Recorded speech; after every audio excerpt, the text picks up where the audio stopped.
வணக்கம் தமிழக மக்களே. வணக்கம் தமிழக மக்களே. அதாவது பிக் பாஸ் 9 ஆரம்பிச்சதுல இருந்து யாரு கண்டென்ட் குடுக்குறாங்களோ இல்லையோ, எங்க தலைவி கண்டென்ட் குடுத்துக்கிட்டே இருந்தாங்க. என்னடா இவ கண்டென்ட் குடுத்துக்கிட்டே இருக்காளே அப்படின்னு சொல்லிட்டு யாரு கண்ணு பட்டுச்சோ தெரியல, எங்க தலைவியோட கண்ணிலேயே அடிபட்டுச்சு. அதுதான் ஃபர்ஸ்ட் டே. அதாவது பாத்தீங்க அப்படின்னா ஃபர்ஸ்ட் டே கேப்டன்சி டாஸ்க் நடக்கணும், சரியா? ஆனா கேப்டன்சி டாஸ்க் நடக்கிறதுக்கு முன்னாடியே எங்க தலைவி யார் யார என்னென்ன டீம்ல போடலாம் நம்ம அப்படின்னு சொல்லிட்டு டிஸ்கஸ் பண்ணிட்டு இருக்காங்க. திவ்யா அப்ப வந்து ஹவுஸ் கிளீனிங்க்கு போட்டு விட்டுறலாம். பிரச்சனைனாக்கு அந்த பேக் பெயின்ன்றனால பாத்ரூம் அந்த அளவுக்குலாம் இதுவா இருக்காது. அதுல என்ன ஒரு முடிவுக்கு வராங்களா, இந்த நம்ம கேப்டன் ஆனோம்னா இந்த பசங்க 4 பேரை தூக்கி நம்ம இந்த கிச்சன் டீம்ல போட்டு விட்டுருவோம், அவங்கள சமைக்க விட்டுருவோம் அப்படின்னு சொல்லி பேசிக்கிட்டு இருக்காங்க. 4 பசங்களை போட்டு விட்டுறலாம், அது பெஸ்ட். 4 பசங்களா கடைசியில என்ன ஆகுது அப்படின்னா டாஸ்க் வைக்கிறாங்க. அந்த டாஸ்க்ல முதல் ரவுண்ட்லயே என் தலைவியோட கண்ணிலே அடிச்சிட்டீங்களடா. அது ஏதோ தெரியாம நடந்த விபத்து தான், ஓகேவா? சோ அடி வாங்கினாலும் முதல் ரவுண்ட்ல சபரி ஜெயிச்சிட்டாரு. சோபால உட்கார்ந்து இருக்கும் போது திண்ணையில கடந்தவனுக்கு திடுக்குன்னு வாழ்வு வந்த மாதிரி இன்னொரு ரவுண்டு வச்சுக்கங்க அப்படின்னு பிக் பாஸ் சொல்றாரு. இப்ப நம்மளா இருந்தாலும் என்ன பண்ணுவோம், வைங்க கேப்டன் ஆனா ஓகே அப்படின்னு சொல்லி எந்திரிப்போம்ல. தலைவி வந்து கேப்டன் வரண்டா போட்டிக்கு நான் ரெடி அப்படின்னு ஒண்ணு, சூப்பர் கண்ணில் அடிபட்டு வரேன்றாங்களேங்க, இவ்வளவு ஸ்போர்ட்டிவா இருக்காங்களே அப்படின்னு சொல்லிட்டு எல்லாரும் கிளாப் பண்ண அப்படியே வந்து போய் போட்டியில நிக்கிறாங்க. இப்போ வந்து 2வது ரவுண்டு நடக்குது. 2வது ரவுண்டு ஆரம்பிச்ச உடனே எங்க தலைவி என்ன பண்றாங்க அப்படின்னு கேட்டீங்கன்னா, பாட்டுல கையில புடிச்சுக்கிட்டு நின்னுக்கிறாங்க. ஏன்னா அப்பதானே யாரும் எடுக்க முடியாது, எப்படி எங்க ராஜதந்திரம். ஆனா ரூல்ஸ் இருக்கு, பாட்டில் அந்த மாதிரி கையில பிடிக்க கூடாது அப்படின்னு. நாங்க இன்னைக்கு ரூல்ஸ் கேட்டிருக்கோம். ரூல்ஸ் அண்ட் ரெகுலேஷன்ஸ் எங்களுக்கு கிடையவே கிடையாது. ரூல்ஸ் அண்ட் ரெகுலேஷன்ஸ் எங்களுக்கு இல்ல. இதை பார்த்து காண்டான ஜட்ஜஸ் என்ன முடிவுக்கு வந்துடுறாங்க அப்படின்னா, இந்த ரவுண்டை ரத்து பண்ணு, ரீமேட்ச் அப்படின்னு சொல்லிட்டு 3வது ரீமேட்ச் வைக்கிறாங்க. அதுல வந்து ரொம்ப ஸ்ட்ரிக்டா சொல்லிடுறாங்க, இங்க பாரு ட்ரையாங்கிள்குள்ள யாரும் வரக்கூடாது, அதே மாதிரி பாட்டில யாரும் கையிலயோ காலையோ வந்து இப்படி பிடிச்சிக்கிட்டு எடுக்க விட மாட்டேன் அப்படின்னு சொல்லிட்டு நிக்க கூடாது அப்படின்னு சொல்லிடுறாங்க. ஆனா நான் என்ன சொன்னேன், எங்க தலைவிக்கு ரூல்ஸ் அண்ட் ரெகுலேஷன்ஸ் கிடையாது. மொதல் ஆளா ட்ரையாங்கிள்குள்ள போனதே எங்க தலைவி தான். எப்படி மாசா ஓகேவா? உடனே டிஸ்குவாலிஃபைன்னு சொல்லிட்டு ஜட்ஜஸ் எல்லாம் கத்துறாங்க. அந்த பக்கம் ஆடியன்ஸ் பாத்துக்கிட்டு இருக்கவங்க எல்லாரும் கத்துறாங்க. உடனே கோவம் வரும்லங்க. எங்க மேட்ச் விளையாடிக்கிட்டு இருக்கும்போது யாராவது இந்த மாதிரி டிஸ்ட்ராக்ட் பண்ணா உங்களுக்கு கோவம் வரும்ல. உடனே நான் சாரின்னு சொல்லி பாக்குறேன் தலைவி, ஆனா வந்து இல்ல யூ ஆர் டிஸ்குவாலிஃபைட் அப்படின்னு சொல்றாங்க. அந்த பக்கம் திவ்யா ஏதோ பொழைக்க தெரியாத பிள்ளைங்க, அதெல்லாம் அது என்ன பண்றாங்க அப்படின்னா, அது அவங்க வந்து இப்படி கையை வச்சு பிடிச்சிட்டாங்க 2 கையில. ஒன்னு டிஸ்குவாலிஃபைட் அப்படின்னா ஓகே அப்படின்னு சொல்லிட்டு போயிட்டாங்க. ஆனா அந்த மாதிரி எங்க தலைவி போக முடியுமா? போக முடியாது இல்ல. நாங்க போலியே. அப்ப வரைக்கும் போய் நாங்க சபரி கிட்ட சண்டை போட்டு சபரி 4 இழுப்பு இழுத்து, அதை ஏன் கேக்குறீங்க? அந்த 3 ரவுண்டுல நாங்க வாங்கின அடிக்கு நாங்க பேச்சிருக்கே, சத்தியமா சொல்றேன், தலைவின்னு சொல்ற எனக்கு கண்ணில் அடிபட்ட போல வாயில் அடிபட்டுருக்கலாம் போட்டிருக்கேன் அப்படின்னு தோணுச்சுதான். ஒத்துக்கிறேன் நானு. எங்க தலைக்கு எவ்வளவு தில்லு பத்தியா? அங்க ஆரம்பிச்சுச்சுக்க அடி வாங்குறது. இந்த வரிசையா இருக்கு. வியாழக்கிழமை வரைக்கும் இருக்கு, நான் சொல்றேன் உங்களுக்கு. இன்னைக்கு ஒரு புட்டி. செவ்வாய்க்கிழமை வந்துருச்சு. இது வரைக்கும் யாருக்கிட்டயுமே சண்டைக்கு போகாத விக்ரம் என்ன நினைச்சானோ தெரியல, திடீர்னு எங்க தலைவி கிட்ட சண்டைக்கு வந்துட்டான்.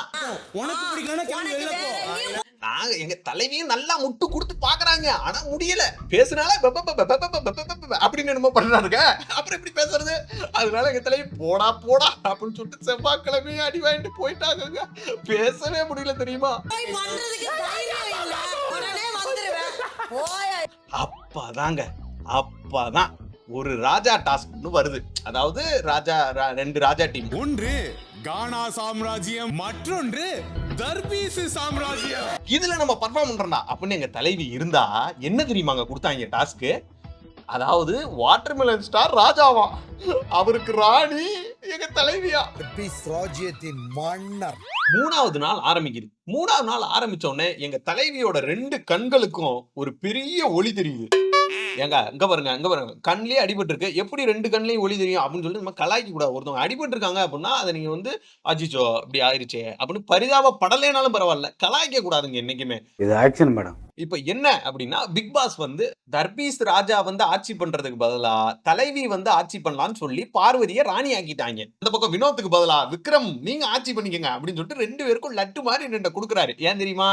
ஏன்னா முதல் நாள் தானே சண்டை நடந்திருக்கு. இப்ப இவங்க 2 பேரும் ராஜா ஆக்குனா 2 பேரும் மாத்தி மாத்தி சண்டை போட்டுவாங்க அப்படின்னு பார்த்தா 2 பேருமே சைலண்ட் ஆயிட்டாங்க. ஆனா எங்க தலைவிக்கு ஒரு வழியா இந்த பதவி கிடைச்சிருச்சு அப்படின்னு ஒரு 10 நிமிஷம் கூட சந்தோஷப்படலங்க. அதுக்குள்ள வேற ஒரு பிரச்சனை. இப்ப தர்பீஸ் அரோரா எங்க தலைவி கனி எல்லாரும் இப்போ ஒரே டீம். புரியுதா? இப்ப கனி என்ன சொல்றாங்க? எதிரி நாட்டு அரசவை முன்னே ஆறுயிரை பார்த்து வாயை மூடு ஏ என்று சொன்னார், அவமதித்தார். என் மனம் தாங்கவில்லை. அதனால கொஞ்சம் அது என்னன்னு விசாரிங்க ராணி அப்படின்றாங்க. உடனே அரோரா எந்திரிச்சு காலையில என்ன பார்த்து எப்படி அவர் அப்படி பேசலாம் அப்படின்ன உடனே இப்ப ராணியா இருக்கும்போது ஒரு பில்டப் வருமா இல்லையா எங்களுக்கு? உடனே ராணி யோசிக்கிறாங்க. தர்பீஸு நம்ம பையன் அரோரா புள்ள சாரி கேட்க சொல்லுது. இப்ப நம்ம சாரி கேட்க சொன்னா தர்பீஸ் சாரி கேட்பான்ல, ஏன்னா நம்ம கூடயே சுத்துறான், நம்ம உனக்கு சப்போர்ட் போட்டுலாம் பண்றோம் அப்படியே சொல்லிட்டு எங்க தலைவி ரொம்ப தௌலத்தா ரொம்ப பில்டப்பா திவாகரனே ஒரே ஒரு சாரி தானே கேட்டு விட்டுருங்கண்ணே அப்படின்னு திவாகரன் கோவம் வந்துருச்சு. அவன் கேட்க மாட்டான். ராஜினாமா பண்றா ராஜால இருந்து அப்படின்ட்டு போயிட்டாருங்க அவரு. இதை எதிர்பார்க்கவே இல்லை எங்க தலைவி. கடைசியில என்ன ஆகி போச்சு அப்படின்னா எங்க தலைவி நேக்கா பெட்ரூம்குள்ள போய் இங்க பாருங்கண்ணே திவாகரனே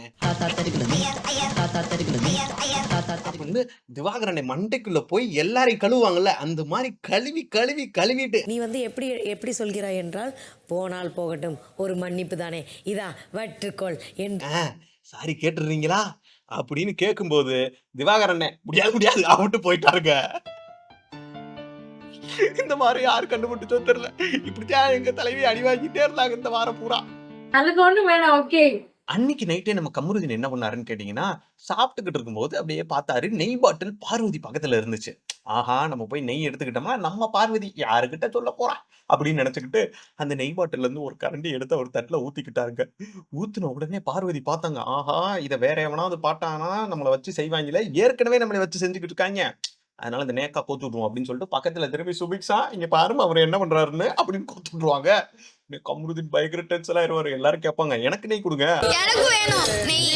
கேட்ட உடனே கமருதீன் பயங்கர டென்ஷனா என்ன இவன் இப்படி பண்றா அப்படின்னு சொல்லிட்டு அரோரா கூட உட்காந்து புலம்பிக்கிட்டு இருப்பாருங்க பாவம். இந்த பாரு பார்த்துட்டு போட்டு கொடுத்துட்டாடி இப்படி ரெண்டு பேரும் பேசிக்கிட்டு இருக்கும்போது தலைவி போவாங்க. போயிட்டு அதாவது கமரு நான் எதுக்காக உனக்கு அப்படி பண்ணலாம் அப்படின்னு சொல்லும்போது கமரு பயங்கர கோவத்துல இருப்பாரு.